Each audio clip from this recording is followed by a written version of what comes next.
asifiwe. Tunashukuru Mungu. Amen. Bwana Yesu asifiwe. Amen. Tunashukuru Mungu kwa nafasi nyingine aliyotupa kwa kipindi hiki cha Pasaka. Pasaka tunataka kuelewa Pasaka ina maana gani. Watu wengi Pasaka wanafikiria ni mambo ya kula na kusherekea, lakini kweli tunatakiwa tujiandae vizuri. Nilikuwa nasoma jana kwenye Wakorintho, kuna sehemu inasema Yesu ndio Pasaka yetu, ndio imetimilika, lakini lazima kuwe na maandalizi. Unaona, tukikumbuka kwenda kwenye kitabu cha Kutoka, tunaona kwamba Mungu aliwaandaa wana wa Israeli kabla hajaachilia mapigo kwa mzaliwa wa kwanza wa Israeli. Hiyo ndio ilikuwa ni Pasaka ya kwanza, maana tunaambiwa aliwaambia wamtayarishe kondoo, kondoo ambaye safi, ambaye hana mawaa. Walikuwa na maandalizi. Kwa hiyo watu wengi tunatakiwa tujichunguze kabla hii Pasaka, tujichunguze, tujitakase. Maana anasema kuna sema, yani anasema waondoe chachu yote. Chachu tunaamini kabisa ni dhambi. Kwa hiyo tunatakiwa tuondoe chachu. Hii Pasaka tujitafakari, tujitakase kimwili, kiroho. Mara nyingi watu wanapenda mapambo ya juu kuonekana, lakini kweli tunatakiwa ndani yetu tuwe safi. Kwa hiyo Pasaka unaweza kumsikia Bwana na kumpokea, kwa sababu ni ukombozi. Unampokea Bwana kwa sisi kujitakasa kwetu, ndio unaweza sasa kusikia. Maana Mungu anasema akae sehemu ambayo ni chafu ama ambapo hapana dhambi. Kwa hiyo tunatakiwa tujitakase ili uweze kuona ule wokovu, uweze kusikia Mungu katika mambo mengi ambayo tunajiuliza. Kuna maswali mengi ambayo watu wengi tunajiuliza. Tumechagua 7 hapa ambayo mtumishi wetu Ana leo atajaribu kujibu maswali haya. Ngoja ni bila kupoteza muda nimkaribishe mtumishi wa Mungu Ana. Karibu, utuanzie na haya maswali ambayo yamekuwa prepared ili tuweze kusaidia hata watu wengi. Kwa nini tunasherehekea Pasaka? Kuna uhusiano gani kati ya Pasaka na imani ya Ukristo? Kuna mafundisho gani katika hii Pasaka katika Wakristo? Kuna tofauti gani ya Pasaka zinazo sherehekewa na madhehebu mbalimbali? Pasaka ya Kikristo ina uhusiano gani na Pasaka ya Kiyahudi? Kwa mfano, Ijumaa Kuu na Jumapili ambayo tunasherehekea Pasaka ina maana gani? Hizi maswali haya yote na kukaribisha mtumishi wa Mungu Sister Ana uweze kutuelezea jinsi ulivyofunuliwa wewe. Nadhani itawasaidia watu wengi. Amen. Karibu mtumishi. Hallelujah. Asante sana mtumishi wa Mungu Sister Kanana. What an honor this is. It has not been easy mpaka kufika hapa, lakini tuko hapa kama vessels, watumishi wa Mungu kwa ajili ya kuifanya kazi yake. Sister Kanana ametuita, hatuna budi kuitika kama Isaya na kufanya. Basi kabla hatujaanza, naomba tumuombe Mungu, tuikabidhi session yetu mikononi mwa Bwana. Let me just put on the video, alafu tuweze kumkaribisha Bwana. Itakuwa inafanya kazi. Yes. Basi tuombe. Mungu mtakatifu, Baba mwenye enzi yote, mfalme wa amani, Baba Mungu usiyeshindwa, ulioupenda ulimwengu hata ukamtoa mwana wa pendo lako, tunakubariki, tunakutukuza, tunakuhimidi Bwana. Tunakuja kama vyombo visivyo na faida mbele yako Bwana katika kipindi hiki, tukiita uwepo wa Roho wako Mtakatifu, yeye aliye pumzi ya Mungu na hekima ya Mungu kutamalaki mahali hapa Bwana.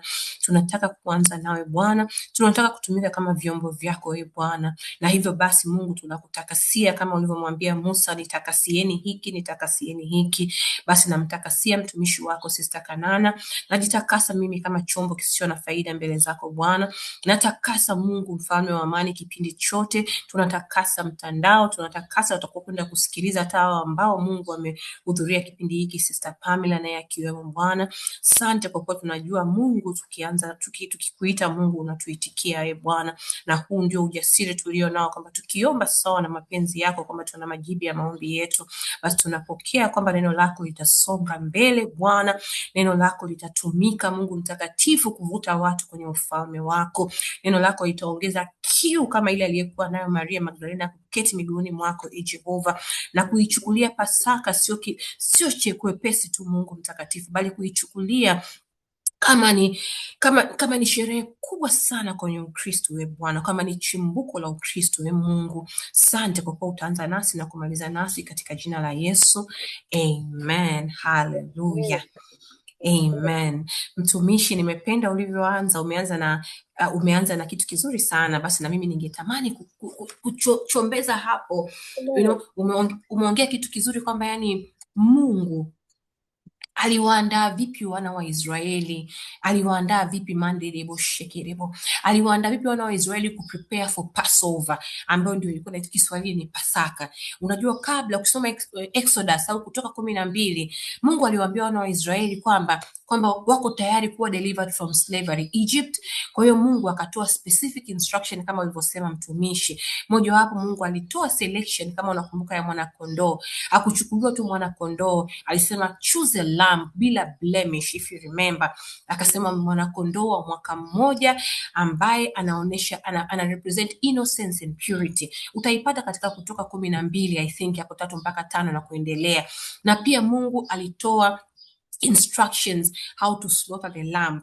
Hallelujah. Akasema kwamba lamb has to be killed at twilight. Kuna ule muda ambao twilight, I don't know what is twilight in Kiswahili, lakini aliwaambia muda specific ambao huyu mwana kondoo aweze kuchinjwa. Na hii pia ilikuwa ina symbolize kitu, utaikuta kwenye Kutoka 12 pia ilikuwa ina symbolize substitution, kwamba mwana kondoo alikufa badala ya watu. Na pia Mungu alitoa instruction ya 3 kwamba wachukue ile damu wapake, kama unakumbuka, katika miimo na vizingiti, katika lintels, door lintels and door posts, si ndio? Waliambiwa kwamba weke ile damu kwenye door posts and lintels katika nyumba za wana wa Israeli, na kufanya vile it was also a sign of obedience and faith kwa wana wa Israeli. Na akawaambia malaika atapita, muharibu, the angel of death atapita, na kila akiona mwana kondoo, akiona damu ile katika mwana kondoo, asema he will pass over. Na ndipo neno lilipotokea pass over.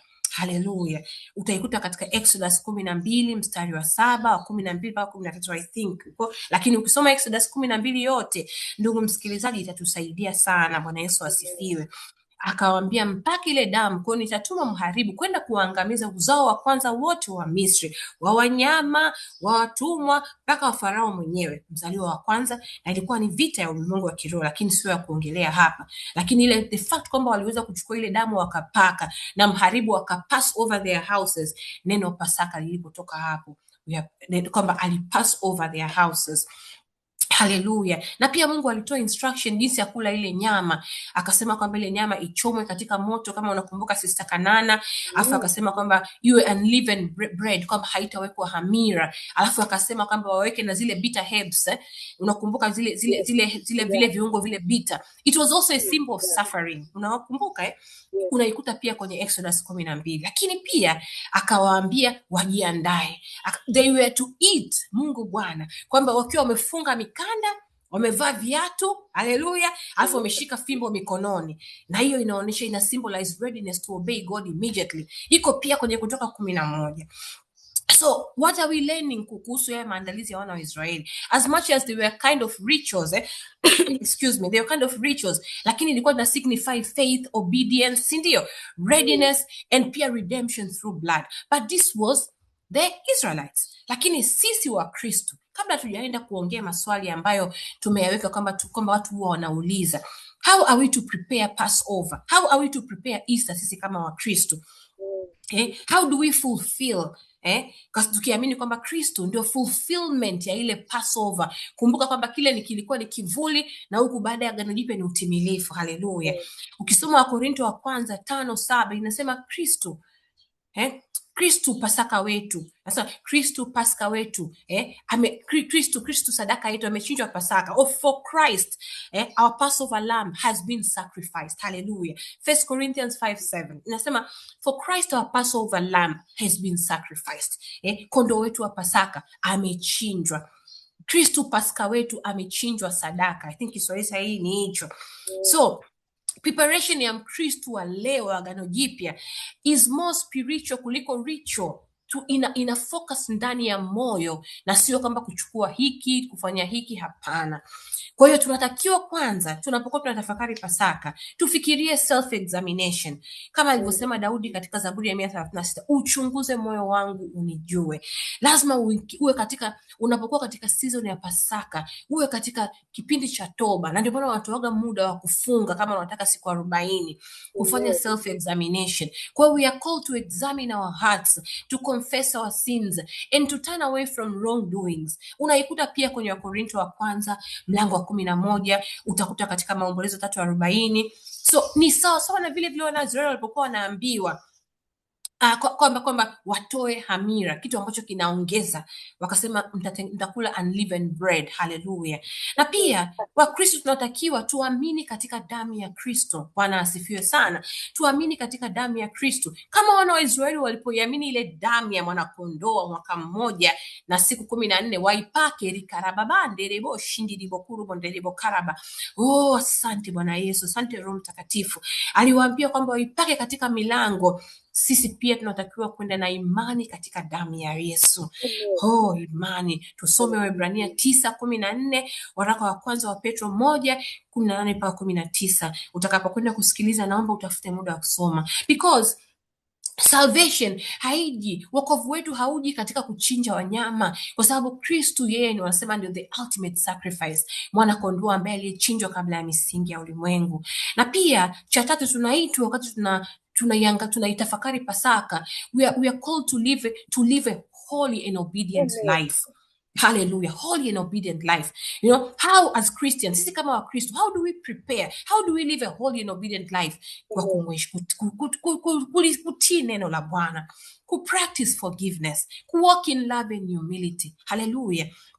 Soma Warumi 12:1. Soma waraka wa Petro wa kwanza, utakutana navyo hivyo vitu tunafundishwa. Na pia wakati huu ni muda mzuri sana kuparticipate in the Lord's Supper, kushiriki meza ya Bwana.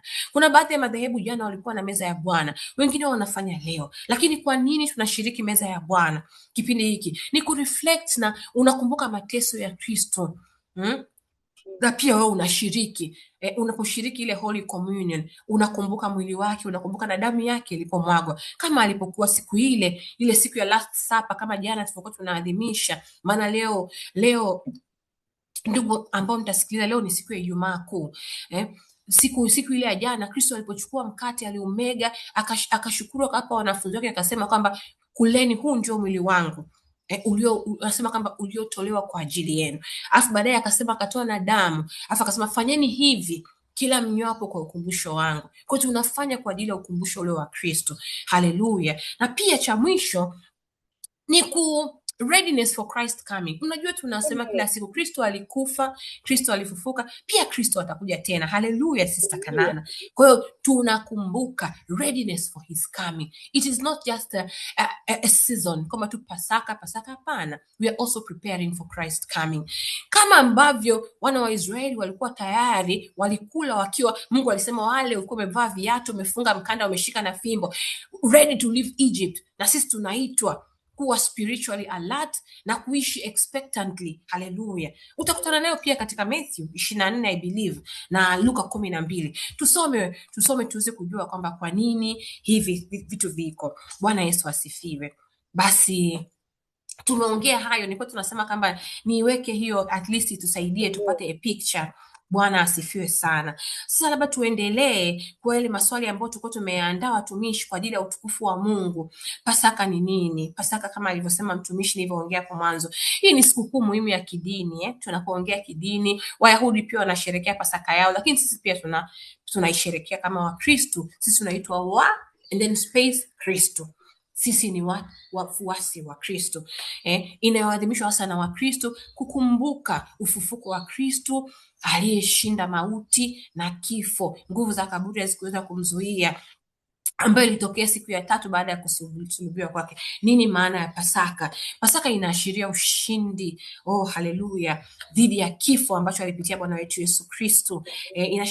Inaashiria masamaha ya dhambi, inaashiria tumaini la uzima wa milele kwetu sisi ambao tunamwamini Kristo. Ndio kiini cha Christianity, Pasaka. Haleluya.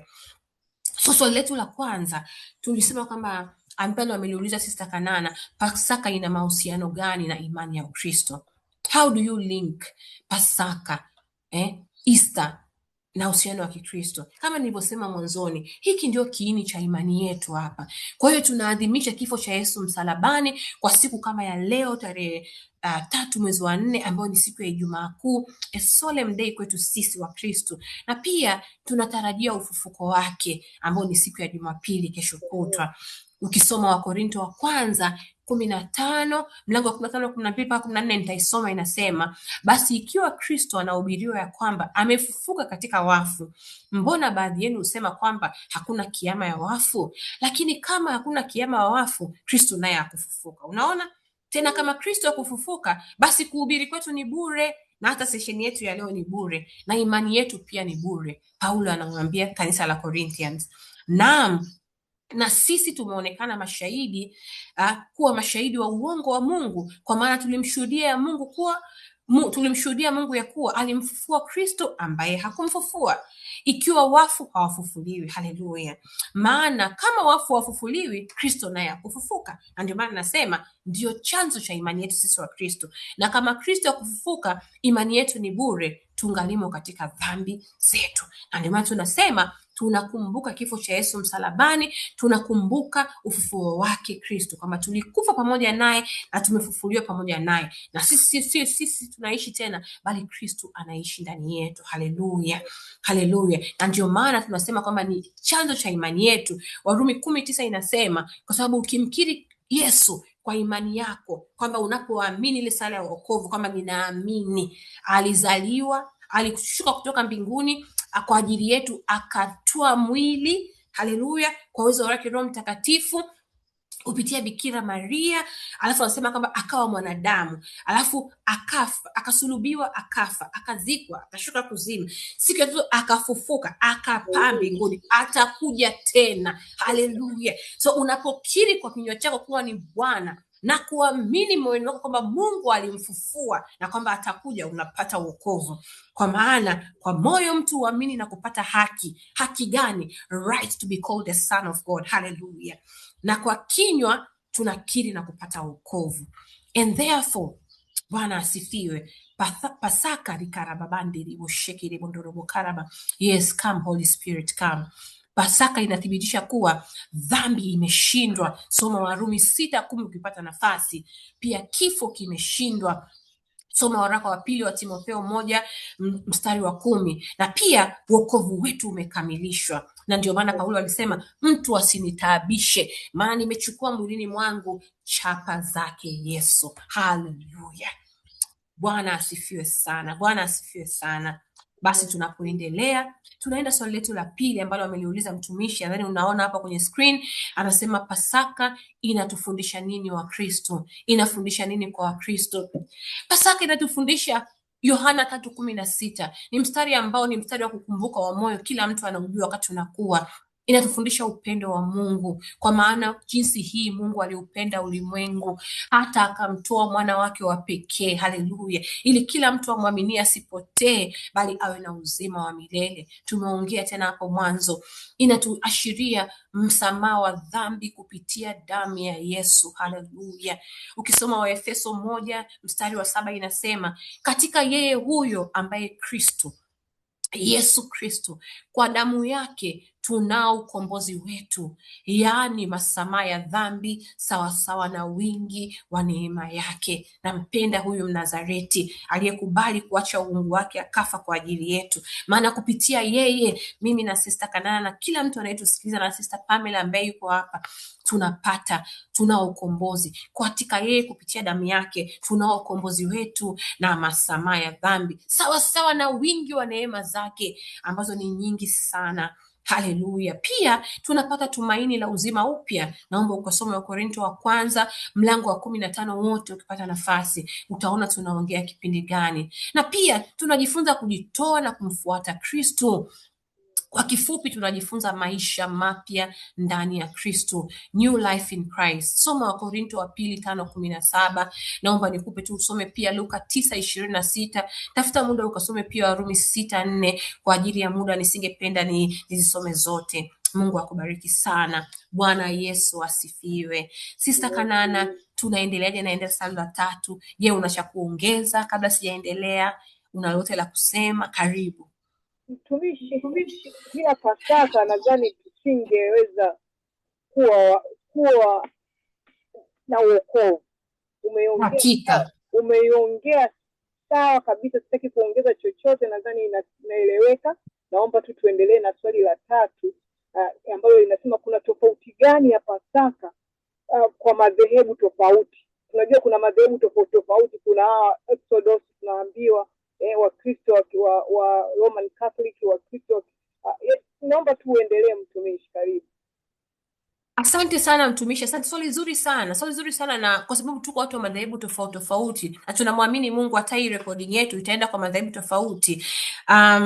Kuna tofauti zipo, lakini tofauti zetu sio za kiimani, ni jinsi ambavyo tunaiadhimisha hii, the way we celebrate Easter, lakini katika imani tuko pamoja. Huko chini nitaenda kuongelea kwa nini tofauti zipo kwa namna ya kuadhimisha. Maana yake Wakatoliki na wa Orthodox, wale wa Orthodox, wale wa Giriki, Church of Orthodox, wenyewe wanatumia liturujia na taratibu za jadi, na hapa pia watu wa Orthodox wanatumia kalenda ya Julian, inaitwa Julian calendar, lakini wanatumia liturujia, taratibu za jadi. Mfano kama leo siku ya Ijumaa Kuu, Wakatoliki wataenda wataabudu msalaba, na pia najua kama nilikuwa nimesikia mahali Wakatoliki siku ya leo hawana misa, hawaadhimishi misa. Ina maana kwamba hata hawatashiriki ekaristi ile leo, hawashiriki leo, wanashiriki tu wanasema kama leo wana ibada, hawana misa. Kwa hiyo kila kitu katika madhabahu ya altare ya ndugu zetu Catholics, ambao ni the first church, wenyewe kunakuwa kumefunikwa kote, yani wanaiadhimisha solemnly, na wanakwenda kuabudu msalaba, na ibada inakuwa ni ndefu, ni nzuri, ambayo ni ya kumwabudu Mungu Kristo, huyo msalaba, Kristo aliyekufa. Lakini kwa Protestants na Pentecostal churches, wenyewe msisitizo ni kwenye mahubiri na ufufuo. Mfano mimi from the Pentecost Church, leo sisi tunaenda kanisani saa 11 jioni, lakini najua Lutherans, that's where I'm originating from, najua kwamba wenyewe leo saa 8 lazima wawe kanisani. Inapofika ile saa 9 kamili, muda ambao Kristo tunaamini alifariki, wanainama, wanasujudu, ndio ibada inaanza kuendelea kuanzia pale. Haleluya. Kwa hiyo unaona ambavyo yani tofauti za madhehebu ni jinsi ambavyo tunaadhimisha hii siku ya Pasaka, na jinsi ambavyo tunapokwenda. So for Catholics, kwa elimu ndogo sana, lakini na understand to be corrected, siku ya Jumapili ni it's a different day, na siku ambayo kuna ekaristi na wanashiriki ekaristi etc. Kwa hiyo nisingependa niende sana, kwa sababu mimi sio mtaalamu kwenye hayo. Lakini ukisoma Waefeso 4:5 kuna mahali anasema kwamba Bwana mmoja na imani moja, lakini wote tunakubaliana, wote, all the Christians tunakubaliana, Yesu alikufa, Yesu alifufuka, na kwamba Yesu atarudi tena katika utukufu wake kuwahukumu wazima na wafu. Wote tuna imani hiyo, na ndio maana tunaungana umoja wa Makristo duniani. Haleluya. Ukisoma Luka 24:6-7 inatupa nguvu kusema, anaposema hayupo hapa, amefufuka. Kumbukeni alivyosema nanyi aliko Galilaya, akisema imempasa mwana wa Adamu kutiwa mkononi mwa mwenye dhambi na kusulubiwa na kufufuka siku ya tatu. Kwa hiyo unaona kwamba kuna as much as kuna tofauti, ni jinsi ya kumwadhimisha, lakini mwishoni mwa siku tunaungana wote pamoja. Bwana Yesu asifiwe sana. Haleluya. Niongeze tu kidogo hapo. Haleluya, karibu sana. Nilikuwa nimesoma kuhusiana na Pasaka ya pagani. Kitu ambacho yes, karibu. Ukaa hujafikiria kwamba kumbe wapagani nao wana Pasaka, lakini mara nyingi urejea ile asilia ya kwamba wanasherehekea, ni sherehe, ni kipindi cha spring ambacho watu wengi wanapenda kufanya sherehe mbalimbali za kitamaduni za kale. Umeona, kwa hayo pia kuna utofauti katika watu ambao ni wapagani. Hawaelewi umuhimu wa Pasaka ambao tunaisema sisi hapa kwamba Yesu ndio Pasaka. Wao Pasaka ni sherehe na kujikumbusha mambo ya kidesturi au tamaduni zao za kale. Kwa hiyo nitaka tu kuongezea hiyo, na mara nyingi tunaambiwa haya mambo yanatokea katika Eastern world. Tunaona hata hapa wanasherehekea Easter egg kwa mfano. Hizi ni tamaduni. Umeona, kuingia sana, lakini kuna utofauti huo tujue, kwa sababu haya mambo yameingizwa sasa kwenye makanisa hata yetu ya kiinjili, yameingizwa mambo ya Easter egg. Wanaingiza kama part ya Easter, lakini kweli sio Easter yenyewe au sio Pasaka yenyewe. Kwa hiyo Mungu atusaidie tujue, ukijua tofauti hizi na utajua jinsi gani ya kumwabudu huyu Pasaka ambaye tumeletewa sisi kwa ajili ya ukombozi. Amen. Karibu mtumishi. Amen. Nimekukaribisha sana. Hallelujah, hallelujah. Yes, yes. Asante sana Sister Kanana. Very true. Hivi vitu vimekuwa commercialized mpaka tunamkosea Mungu. Bwana atukumbushe kuhesabu siku zetu, atupatie mioyo ya hekima, kila mwanadamu ambaye amemkusudia asikose mbingu hakika. Basi tunamshukuru Bwana Yesu. Tunaendelea katika swali la 4. Sister Kanana, swali la 4 linasemaje? Niweze kujibu. Swali la 4 linasema kuna uhusiano, Pasaka ya Kikristo ina uhusiano gani na Pasaka ya Kiyahudi? Tunakosea hapo. Karibu mtumishi. Asante sana. Very interesting question. Pasaka ya Kikristo ina uhusiano gani na Pasaka ya Kiyahudi? Kumbuka kwamba sisi wote sosi ilianza kule kwenye Uyahudi. Sosi ilianza kwenye Old Testament. Na tunaambiwa Old Testament, Agano la Kale ni kivuli ni kivuli cha Agano Jipya. Whatever that you are seeing there is what we are living now. Kile ni kivuli. So kama tulivyoanza mwanzoni kwenye Kutoka 12, inaadhimisha ukombozi wa wana wa Israeli. Niliongea mwanzo, nisingependa kurudi tena. Pasaka ya Uyahudi, ile Passover, wanasema wanaita Pesach, P-E-S-A, I think S-A-C-C-H, Pesach. Pasaka ya Kiyahudi inaadhimisha ukombozi ambapo Mungu aliwakomboa kutoka katika utawala wa Misri wa Farao, ambapo walikaa miaka 430. Mungu akasikia kilio chao, akamwambia Musa kwamba nimesikia, nimekumbuka uaminifu wangu, agano langu nililoagana na Ibrahim, Isaka na Yakobo. I believe akasema kwamba nimekumbuka, nimesikia, nimeshuka mwenyewe. Kwa hiyo inaadhimisha ukombozi wa taifa la Mungu, ambako Mungu aliwaambia katika Kutoka 12:13 kwamba wataichukua ile damu waipake katika milango, miimo na vizingiti, alafu akasema na ile damu itakuwa ishara kwenu katika zile nyumba mtakazokuwamo, nami nitakapoiona ile damu nitapita juu yenu, lisiwapate pigo lolote likawaharibu mtakapoingia nchi ya Misri. Oh, haleluya! Damu ya mwanakondoo ili walinda. Kumbuka nimesema ni kivuli, na sisi pia nitakapoenda kuongelea wa Kristo, damu ya Kristo ndio inatupa mimi nasemaga inanipa nguvu na kiburi cha kuingia patakatifu. Bila damu huwezi. Na pia Kutoka 12:23, kwa kuwa Bwana atapita ili awapige hao wa Misri hapo atakapoiona hiyo damu katika kizingiti cha juu, na katika ile miimo miwili Bwana atapita juu ya mlango, wala hata mwacha mwenye kuharibu aingie nyumbani kwenu kuwapiga ninyi. Damu. Haleluya. Na kwa sisi wa Kristo, Pasaka inamaanisha nini? Yesu ndiye mwana kondoo wa Mungu. Kumbuka kule katika Kutoka 12 inasema utamchukua mwana kondoo wa mwaka mmoja akae tena siku 14. Mambo ya ajabu sana Mungu alikuwa anatufundisha. Anasema mtamchinja, alafu damu yake imwagike chini.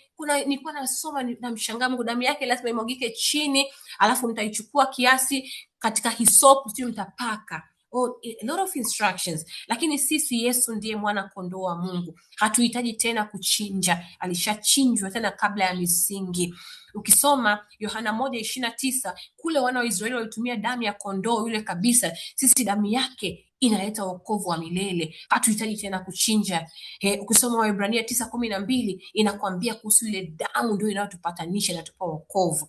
Sasa uhusiano ni nini? Ile ilikuwa kivuli, kama anavyosema katika Wakolosai 2:17, tafuta muda mpendwa katika Bwana usome, alafu huku ni utimilifu. Unaikutana nayo katika Wakorinto wa kwanza 5:7. Kama nilivyosema, Agano la Kale ni kivuli, Agano Jipya ni utimilifu. Kwa hiyo unaona hapo, lakini link iko pale. Mwana kondoo na Kristo ndio mwana kondoo mwenyewe aliyechinjwa Pasaka. Sisi huku hatuhitaji tena, lakini tunakombolewa kwa damu ile ile na tunaipaka vile vile, lakini katika ulimwengu wa roho sasa. Haleluya. Na pia sisi tunakwenda kwa imani pia. Nilikuwa nawaambia watu, imani yetu sisi inaangalia nyuma na ya kwao ilikuwa inaangalia mbele. Sisi tayari kimeshafanyika, we are seeing now and we are believing. Ni kuwa na uhakika, bayana yasiyoonekana. Wale wanasema hakika yatarajiwayo.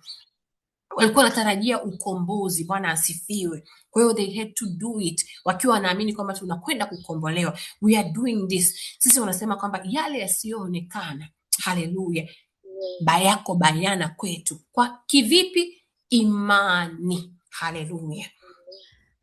Bwana asifiwe. Basi tuendelee Sister Kanana. Swali la 5 kwa ruhusa yako nilisome. linasema excuse me, linasema Ijumaa Kuu ina maana gani? Na Jumapili ya Pasaka inaashiria nini? Hilo ndio swali Sister Kanana, si ndio? Ndio swali. Haleluya. So Ijumaa Kuu, siku kama ya leo tulivyosema, leo ni siku ya Ijumaa Kuu, tunamshukuru Mungu wa kibali. Ni siku ambayo tunaadhimisha, tunakumbuka kusulubiwa kwa Yesu, tunakumbuka mateso aliyopitia pale msalabani kwa ajili yetu sisi. Na ukikaa ukatafakari zaidi, Mkristo, mtumishi mpendwa, utafikiria zaidi kuanzia alipoacha uungu wake, alikuwa ameketi kuumeni kwa Mungu, akakubali kuja kwenye familia ambayo haikuwa imejiweza, kwa sababu tunajua alizaliwa katika hori ya ng'ombe, akakimbilia Egypt, akakaa, alikuwa ni mwana wa seremala, hakuwa hivyo privileged hivyo, lakini akapiga kifo cha aibu sana, akafanyika laana, akaombwa mtini. Biblia inasema kwamba waliokuwa wanaombwa mtini ni watu waliokuwa wamelaaniwa. Yesu alipitia yote hayo kwa ajili yangu mimi. Ukisoma Isaya 53:5 inasema, Isaya 53 mstari wa 5, basi Kristo alijeruhiwa kwa makosa yetu, alichubuliwa kwa maovu yetu, adhabu ya amani yetu ilikuwa juu yake, na kwa kupigwa kwake Kristo mimi na wewe tumepona. Haleluya. Haleluya. Na pia Yohana 19 mstari wa 28 mpaka 30 unasema, baada ya hayo hali akijua Bwana Yesu kuwa yote yamekwisha kumalizika, ili andiko litimizwe la yeye kuja duniani kuleta wokovu na kurudisha nyuma. Kumbuka ilianzia pale Eden. Kumbuka pale ambako tulitengwa kabisa, mwanadamu alipopokea ile laana, alipopokea ule dhambi ya asili, maana wote tunaitwa wana wa Adamu, na Kristo pia anaitwa mwana wa Adamu. Haleluya. Ukijua yote ameshakwisha, maana tulitengwa na uwepo wa Mungu, tulitengwa na uovu, tulikosa kibali cha kuingia patakatifu, tulikuwa tunatumia zile sheria. Zamani ilikuwa kwanza lazima aende priest, nasema aende kuhani, afike patakatifu, alafu kuna anayeingia patakatifu mara moja kwa mwaka. Lazima kuna kutoa damu nyingi sana ya wanyama au paka ya ndege.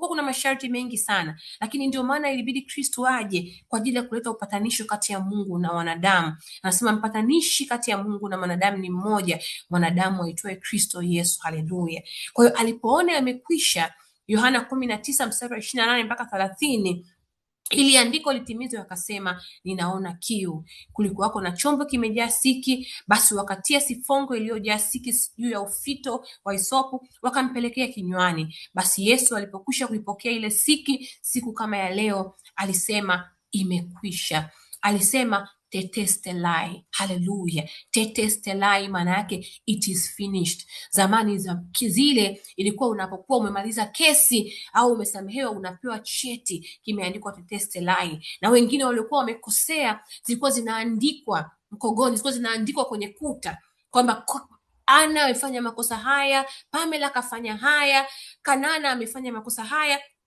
Bwana Yesu asifiwe sana. Tulikuwa zinaandikwa, na ndio maana ukisoma Wakolosai 1 anasema kwamba alizichukua dhambi zetu, zile zilikuwa zimeandikwa, akazifuta, akatuhamisha kutoka katika nguvu za giza, akatupeleka katika ufalme wa mwana wa pendo lake, ambao kuna masamaha ya dhambi etc. Soma kitabu cha Wakolosai, nasema kwamba akazichukua, akazifuta. Chini kule anasema mtu asiwashtaki sasa. Kwa hiyo Kristo alisema imekwisha, akainama kichwa, akaisalimu roho yake. Hiyo ndio Ijumaa Kuu, hiyo ndio chimbuko. Tunakumbuka kwa nini Yesu alisulubiwa. Kwa nini alisulubiwa huyu Kristo? Adhabu ya amani yetu. Unapokosa amani kwa ajili ya dhambi hiyo inakosesha amani. Makosa yanakosesha amani, uovu unakosesha amani. Asikudanganye mtu mpendwa katika Kristo. Bwana asifiwe. Kwa hiyo aliichukua, na ndio maana kuna mahali ukisoma kwenye Biblia inasema damu yake ilitufanyia amani. Haleluya. Adhabu ya amani yetu ilikuwa juu yake, na kwa kupigwa kwake, nitaongeza na hii hapa, na kwa kufa kwake na kufufuka kwake sisi tumepokea wokovu. Bwana asifiwe sana. Haleluya. Hiyo inatuonesha kuwa alijitoa kama dhabihu, alitupatia masamaha ya dhambi, na tunauona upendo wa Mungu wa ajabu sana. Ni wangapi ambao wataambiwa leo, toa mtoto wako tu, vita inakuwa ni kubwa sana, lakini Mungu alikubali. Ndio maana tunasema kwa maana jinsi Mungu aliupenda ulimwengu hata akamtoa mwana wa pendo lake. Haleluya, Bwana asifiwe. Na pia swali linasema Jumapili ya Pasaka. Jumapili ya Pasaka inaashiria nini? Ndugu wapendwa katika Kristo, kama tumeongelea Ijumaa Kuu, basi tuelewe kwamba kuna Jumamosi Kuu, maana baada ya Ijumaa kuna Jumamosi, pia kuna Jumapili. Na Kristo alipokufa ile siku ya Ijumaa Kuu alishuka, lakini hiyo sio swali la leo. Alishuka kule kuzimu, akaenda akapigana. Mnakumbuka pale alipokufa, kusoma Mathayo mwishoni kabisa, unaona kabisa kwamba damu ilimwagika, alafu akatokea tetemeko, pazia la hekalu likafunguka. Haleluya, wafu wakafufuliwa. Lakini ukisoma katika waraka wa Petro anasema, mzee Petro anasema alishuka chini. Haleluya, akaenda akachukua ufunguo, alienda akahubiri kule. Wale waliokuwa wamekufa katika Kristo, waliosikia neno lake wakaamini, kumbuka imani huja kwa kusikia, walikwenda wakaona ndugu zake, anasema, na akachukua mateka akapaa nao, akagawa vipawa. Haleluya. So Jumapili ya Pasaka ni siku ya ufufuo.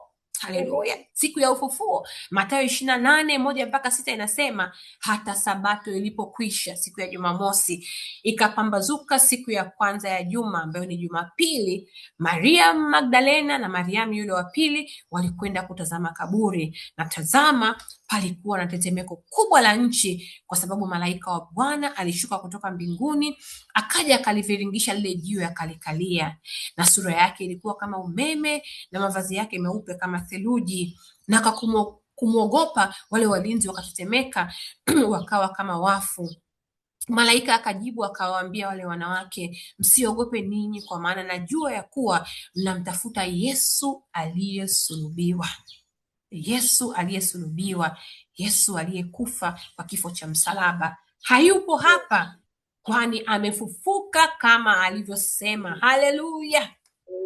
Njooni mumpatazame mahali alipolazwa, nanyi nendeni upesi mkawaambia wanafunzi wake, amefufuka katika wafu. Tazama, awatangulia kwenda Galilaya, ndiko mtakakomwona. Haya, nimekwisha waambia. Wakaondoka upesi kutoka kaburini, na hofu na furaha nyingi, wakaenda mbio kuwapasha wanafunzi wake habari.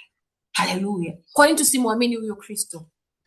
Kwa nini tusimwamini huyo Kristo? Na ndio maana Jumapili ya Pasaka huwa tunashangilia, tunatukuza, nasema tunatukuza ufufuko. We glorify his resurrection as we remember kwamba kama yeye yuko hai, nami niko hai, hakuna kufa tena. Haleluya, haleluya, haleluya. Inaashiria Pasaka ushindi juu ya kifo. Kaburi alikuwa na nguvu tena juu yake, wala kifo halikuwa na nguvu, wala kuzimu, maana alikamata ufunguo wa kuzimu, na ufunguo wa mauti pia ulikuwa juu yake. Haleluya.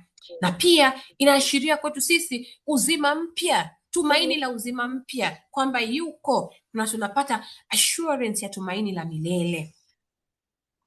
Bwana asifiwe sana. Tukumbuke kabisa, bila Ijumaa Kuu hakuna dhabihu, na bila Pasaka hakuna ushindi. Na ndio maana tulianza mwanzoni kusema hili ndio chimbuko la imani ya Mkristo.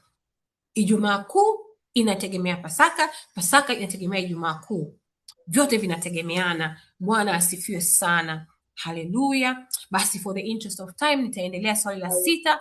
Linasema, yes, karibu mtumishi. Asante, Mungu akubariki sana, kwa sababu ni kiini cha Pasaka umekiongelea kwa ukamilifu, kwamba tunasherehekea Pasaka kwa sababu ni ushindi. Ndio maana lazima tuisherehekee, na lazima tuone kama ni zaidi, wanasema wengine ni zaidi ya Christmas. Pasaka wengine ni zaidi ya Christmas, kwa sababu bila Pasaka tusingekuwa na ushindi huo, kushinda kifo. Haleluya. Na kushukuru mtumishi, naomba tuendelee kwa sababu ya muda. Haleluya. Haleluya. Asante sana. Swali la 6 linasema, kwa nini tarehe ya Pasaka hubadilika kila mwaka? Kumbuka sasa tuna Ijumaa Kuu, tuna Pasaka. Kwa nini tarehe ya Pasaka hubadilika kila mwaka? So hapa tunahitaji kutofautisha wazi Pasaka ya Kiyahudi ambayo ni biblical basis, ambayo Mungu aliwaambia utaisoma katika Mambo ya Lawi 23 mstari wa 5. Mambo ya Lawi sura 23 mstari wa 5 inasema Mungu aliwaambia mwezi wa kwanza siku ya 14 wakati wa jioni ni Pasaka ya Bwana. Yaani siku ya 14 ya mwezi wa kwanza ni Pasaka ya Bwana. Kwa hiyo Mungu aliwapa mpaka tarehe. Siku ya 14 ya mwezi wa kwanza ndio siku ambayo wenyewe wanasherehekea Pasaka ya Bwana. Na pia ukisoma Hesabu 28:16 inasema tena mwezi wa kwanza siku ya 14 ya mwezi ni Pasaka ya Bwana. Kwa hiyo Pasaka ya Kiyahudi inategemea luna. Luna ni nini? Luna eclipse. Luna inategemea kuna mmoja inategemea mwezi, jua. Yes, si ndio Yes, kalenda ya Kiyahudi luna nadhani ni mwezi. The sun and the moon inategemea, sawa kabisa. Yes. So kalenda ya Kiyahudi inategemea luna na mwezi mpevu ambao unasema kama 14 Nisan, on the month of Nisan. Wenyewe wanategemea mwezi mpevu. Yes, ni mwezi. Yategemea mwezi. Kwa unaangalia mwandamo wa mwezi unaanza lini unafika mwezi mkuu, siku 14 mwezi ukiwa unapevuka, ndipo wana wenyewe wanaadhimisha Pasaka. Kwa hiyo Pasaka ya Kiyahudi inaangalia mwandamo wa mwezi na mwezi unapevuka tarehe ngapi, ambao ni siku 14 ya mwezi kama Mungu alipowaambia. Sasa wakati Yesu anakwenda kusulubiwa, kumbuka aliwaambia kwamba tunakwenda kula Pasaka. Niwarudishe nyuma, jana wakati wa Passover aliwaambia Mwana wa Adamu. Ukisoma Mathayo, ngoja niwakumbushe 26 mstari wa 2 inasema, ikawa Yesu alipomaliza maneno hayo yote aliwaambia wanafunzi wake, mnajua ya kuwa baada ya siku 2 itakuwa Pasaka. Ile adhimisho la Pasaka ambalo linatokea lini? Ni mwezi mpevu, mwezi wa Nisani. Wayahudi wanaita ni mwezi wa Nisani, ambao ni lini? Ni mwezi wa kwanza siku ya 14 ya mwezi ni Pasaka ya Bwana. Kwa hiyo akawaambia, Mungu aliwaambia kule Musa kwamba mtakuwa mnaadhimisha hii kila mwaka, na ili mwafundishe na watoto wenu na mwakumbushe ambavyo niliwatoa kwa ushindi Misri. Kwa hiyo ilikuwa ni amri ya Bwana na wao walikuwa naiheshimu hiyo amri, lakini kwao walikuwa wanafanya kutumia, kama nilivyokukumbusha mtumishi, walikuwa wanatumia rituals. Mpaka leo wanaendelea na rituals. Kwa hiyo Yesu anawaambia katika Mathayo 26 mstari wa 2, ikawa Yesu alipomaliza kuongea na wanafunzi akawaambia, mnajua baada ya siku 2 itakuwa Pasaka na Mwana wa Adam atasalitiwa, asulubiwe. Unaona, Biblia ina confirm. Na pia Yohana 19:14 inasema, nayo ilikuwa maandalio ya Pasaka yapata saa 6, Pilato akawaambia Wayahudi, tazama mfalme wenu. Na ndio maana Easter inahusishwa na kipindi hicho. Kwa nini sasa? Pasaka ya Kikristo sisi ya kwetu haina tarehe iliyowekwa moja kwa moja katika Biblia. Haina. Inategemea tukio la kihistoria. Tukio gani? Lile la Passover ambalo wanafanya siku gani? Tarehe 14 ya mwandamo wa mwezi unapokuwa mpevu. Kwa hiyo, na pia tukumbuke siku ya ufufuko ni lini? Ni Jumapili. Kwa nini? Ukisoma Mathayo 28:1-2, tutaenda taratibu, tutafika. Inasema, hata Sabato ilipokwisha ikapambazuka siku ya kwanza ya juma. Sabato ni Jumamosi. Ilipokwisha siku ya kwanza ya juma ni lini? Ni Jumapili. Maria Magdalena na yule wa pili walikwenda kutazama kaburi, na tazama, tetemeko kama nilivyosoma mwanzoni, malaika akashuka akaliviringisha lile jiwe akalikalia, na akawaambia, naye mtafuta hayuko hapa. Kwa hiyo kama Kristo alisulubiwa, mwenyewe alisema baada ya siku 2 Mwana wa Adamu atasulubiwa, ina maana ni kipindi cha Pasaka.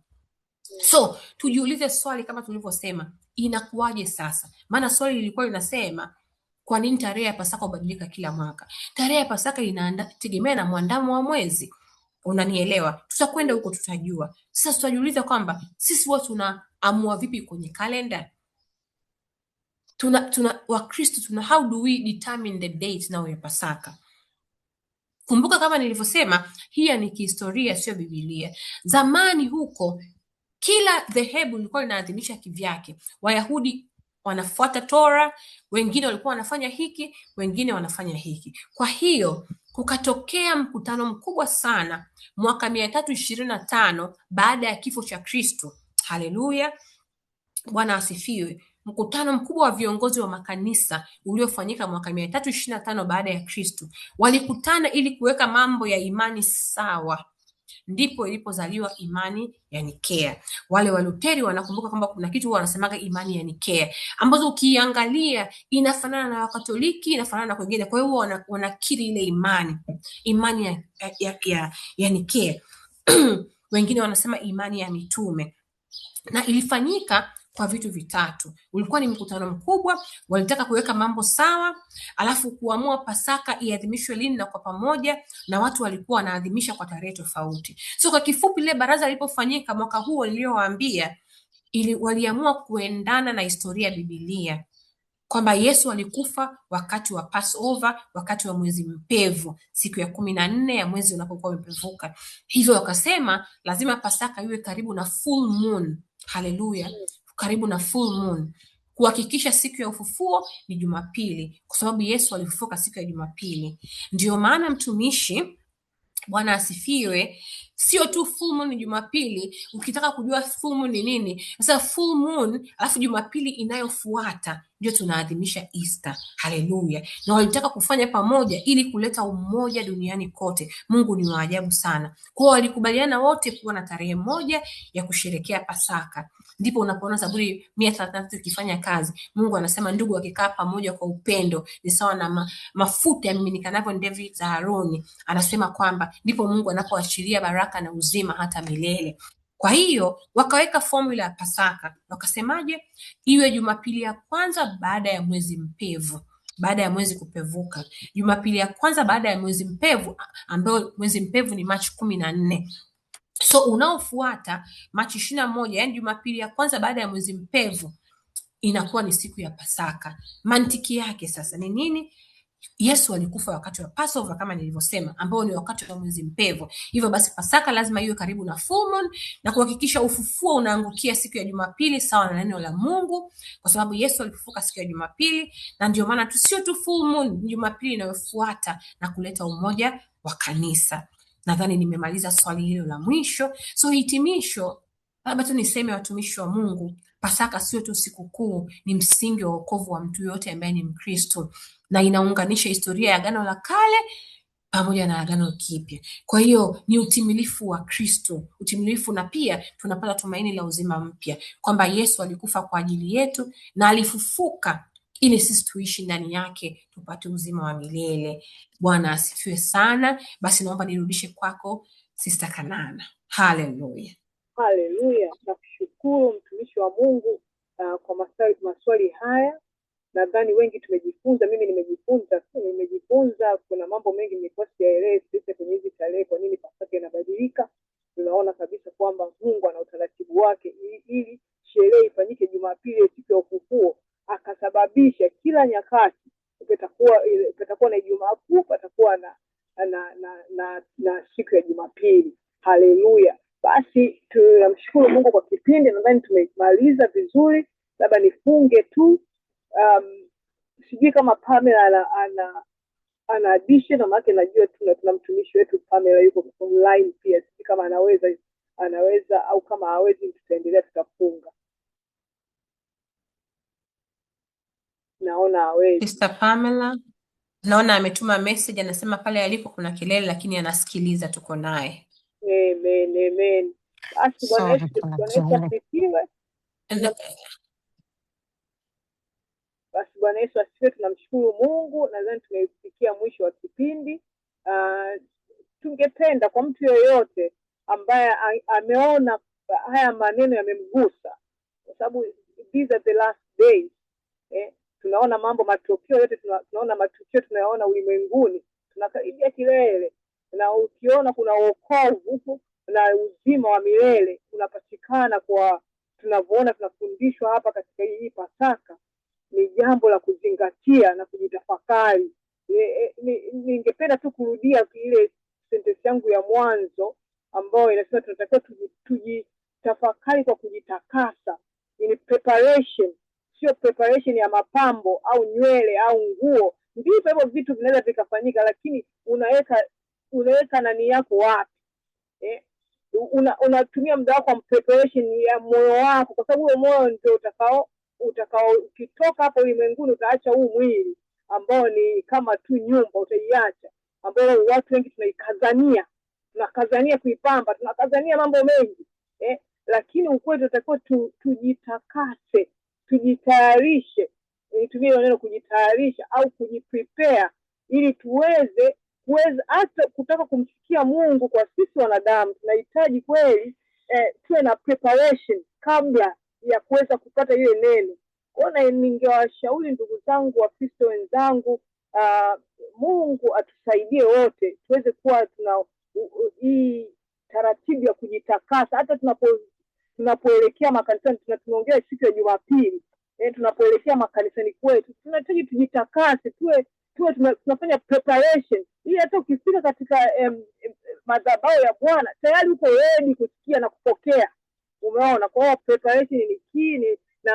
Na ningependa kama hujaokoka na hili neno limekugusa, tafuta kwenye YouTube channel, tutumie message kama unataka kuokoka.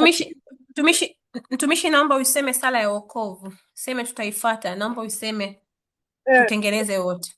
Na atakayesoma naye atakayesikiliza naye atasema sala ya wokovu. Maana tuiseme wakati ni sasa. Amen. Wakati ni sasa, kama anavyosema mtumishi. Kama hujaokoka, hii ni wakati wa kuokoka. Ni simple prayer tu ya kuacha dhambi na kumpokea Bwana Yesu. Kuacha dhambi na kumpokea Bwana Yesu, kumwomba Bwana Yesu, muombe Bwana Yesu akusafishe, akutakase, akuondolee dhambi zote zile ulizotenda, kwa sababu si kwa nguvu yetu wala si kwa uwezo wetu, bali ni kwa yale matamko tunayotamka kwamba tunaacha. Sasa tunaanza upya, mwanzo mpya. Kwa hiyo tunamwomba Bwana atuhurumie, atusamee dhambi zetu zote, na tunampokea. Sasa hii ni saa ya kumpokea, na kupokea Bwana Yesu, wewe uliyekomboa ulimwengu, na kupokea sasa. Ninatubu dhambi zangu zote, ninaacha maovu yote, nataka kuanzia sasa niende mbele kukutumikia wewe na kukuabudu wewe, na ili niweze kufanya yale makusudi, kwa sababu tuna makusudi wanadamu hapa ulimwenguni, ili tuweze kufanya yale makusudi Mungu aliyotuwekea. Kwa tunampokea Bwana Yesu. Sasa ninakukaribisha umpokee Bwana Yesu, umpokee kweli kweli. Haleluya. Umpokee kweli kweli ndani ya moyo wako. Sema nakupokea wewe Bwana Yesu, ambaye nimekusikia watumishi wanakuongelea kwamba wewe ulikuja kwa ajili ya kutuondolea dhambi. Ni Yesu tu anayeondoa dhambi. Tunaomba Bwana Yesu atuondolee dhambi, kwa sababu kwa damu yake, ni damu tu yenye nguvu hii. Yes Lord. Mtumishi wa Mungu au mtu yote anayosikiliza, bila damu ya Yesu haiwezekaniki. Damu ndio sababisha tukafutiwa dhambi, tukatolewa katika ulimwengu wa giza, katika ulimwengu wa dhambi, na kuletwa katika ufalme wa pendo la mwana wa Bwana wetu wa Mungu, Bwana wetu Yesu Kristo. Tuliletwa kwenye ufalme wa mbinguni kwa kutumia hii damu ya redemption, damu ya ukombozi. Kwa na kusii ndugu mtazamaji au ndugu ambao unasikiliza, Mungu akuwezeshe kuelewa ukweli. Akuwezeshe kuelewa ukweli. Kutubu ni kutubu kweli kweli, kwamba Bwana nimeacha na kupokea. Unaposema unapokea kiroho. Na unaamini. Unatakiwa tuamini kwamba nimempokea Yesu leo. Kwa Mungu akusaidie ndugu mpendwa, useme Bwana Yesu nakupokea leo. Bwana Yesu nakupokea leo. Zangu zote. Ninaacha dhambi zangu zote kwa ile damu iliyomwagika pale msalabani. Naomba unisamehe dhambi zangu zote kwa damu iliyomwagika msalabani. Kwamba ulifuta dhambi zote kwa damu. Naomba Bwana sasa unisamehe dhambi zote. Naomba Bwana unisamehe dhambi zangu. Naomba uniongoze katika maisha ya Ukristo. Naomba uniongoze katika maisha ya Kristo, Ukristo wa kweli, kwa jina la Yesu. Kwa jina la Yesu. Nikufuate wewe siku zote za maisha yangu. Wewe siku zote za maisha yangu. Siku zote za maisha yangu. Nikuabudu wewe siku zote za maisha yangu. Nifanye niwe mpya. Nifanye niwe mpya.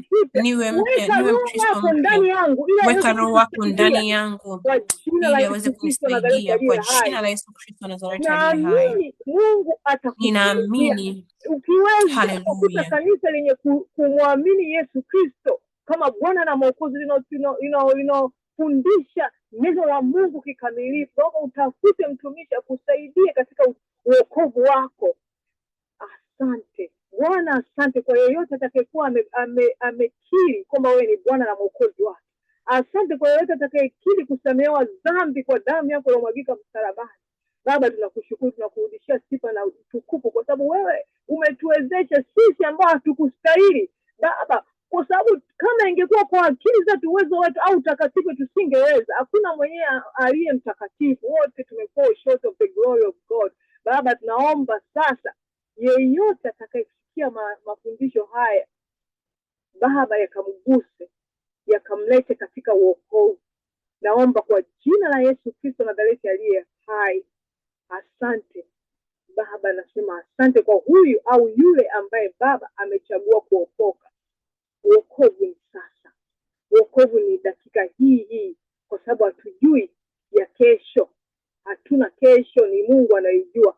Tumepewa tumaini kwa ajili ya hii Pasaka, imetupa tumaini ya uzima wa milele. Tunasema asante Baba, katika jina la Yesu Kristo tusaidie. Ninashukuru kwa kipindi hiki. Ninaomba kama kutakuwa na, baada ya hii recording mwisho, kutakuwa pia na hii sala ya kumpokea Bwana Yesu. Unaweza pia ukaifuatilia, na kama unataka kuongea na watumishi katika kikundi cha VBV, unaweza kwa contact kwenye WhatsApp, unaweza kwa contact kwenye YouTube channel zetu na media zote ambazo tunapitisha hili neno. Mungu apewe sifa na utukufu wakati wote, kwa sababu yeye anastahili. Kwa jina la Yesu Kristo Nazareti aliye hai, naomba haya yote yakatendeke kwa ajili ya utukufu wa Mungu. Amina. Asante mtumishi. Amen. Naomba mtumishi, kabla hujamaliza kurekodi, ningetamani kujua kwa yule ambaye ni mgeni, VBV ni nini na tunakutanaga lini na lini na tuko kitabu gani? Labda ni vizuri kuwaambia watu waweze kujua kabla hujafunga mtumishi. Amina. VBV ni kipindi kinaitwa verse by verse. Ni neno la Kiingereza funny enough, lakini ni neno linaloashiria kwamba tunajifunza neno la Mungu mstari kwa mstari kwa Kiswahili, ili wenzetu wa Swahili na wenzetu ambao Kiswahili ni lugha inaongelewa katika East African part, mpaka South kuna wengine. Sasa hivi tunasikia hata nchi zingine zinajifunza Kiswahili. Kwa hiyo kuna maono yaliyowekwa mtumishi wetu Pamela aliyoyapata ya kuanzisha hichi kikundi ambacho tunajifunza kila Saturday. Hatukosi kila Saturday, ni mara chache sana tutaweza kukosa, lakini kila Saturday tupo, na masaa usually yanakuwa kunakuwa na preparation saa 9:30 ya UK, na pia na saa 10 tunaanza kipindi chenyewe. Sasa hivi tuko katika kitabu mtumishi cha Samuel wa kwanza. Tunajifunza verse by verse, mstari kwa mstari, tunajifunza, tunajadili kwa pamoja Mungu jinsi anapotufungua ili tuweze kulielewa neno lake, kwa sababu tunajua mafundisho yako mengi out there ambayo mengine ni mapotofu. Kwa hiyo tunataka tusione katika hili neno. Ndio maana hiki kipindi kilianzishwa, ili watu tujifunze mmoja mmoja na jinsi gani Mungu ambavyo anataka tumjue, kwa sababu huwezi kumtumikia Mungu kama hujui neno lake. Neno ndio asili ya kuweza wewe kuendelea na Ukristo. Haleluya. Basi Bwana Yesu asifiwe sana. Sijui kama unanyongeza pale. Amen. Apina mtumishi, nadhani umesema yote. Mungu akubariki sana mtumishi. Haleluya. Amina. Mungu akubariki na wewe sana. Kweli it's a powerful session. Kujifunza Pasaka ni nini ni muhimu, kwa sababu watu wengi sasa wana especially generation inayokuja wanafikiria kwamba Pasaka tu ni kusherehekea pilau nini. Kwa kweli ni zaidi haya mambo ambayo tunaona ya kimwili, ni ukombozi, na bila Pasaka wote tutaangamia. Bwana Yesu asifiwe sana. Basi tumehitimisha kipindi hiki. Mungu apewe sifa na utukufu. Amen. Amen. Hallelujah. Uombe sala ifuatayo. Baba wa mbinguni, asante kwa upendo wako na rehema zako, na kujia katika jina la Yesu Kristo. Nakiri kuwa mimi ni mwenye dhambi na naomba msamaha wako. Ninaamini kuwa Yesu Kristo alikufa kwa ajili ya dhambi zangu na akafufuka ili nipate uzima wa milele. Namkubali Yesu Kristo kuwa Bwana na Mwokozi wa maisha yangu. Ingia moyoni mwangu na unifanye upya. Nisaidie kufuate siku zote za maisha yangu. Asante kwa kunipa wokovu kwa neema. Amina.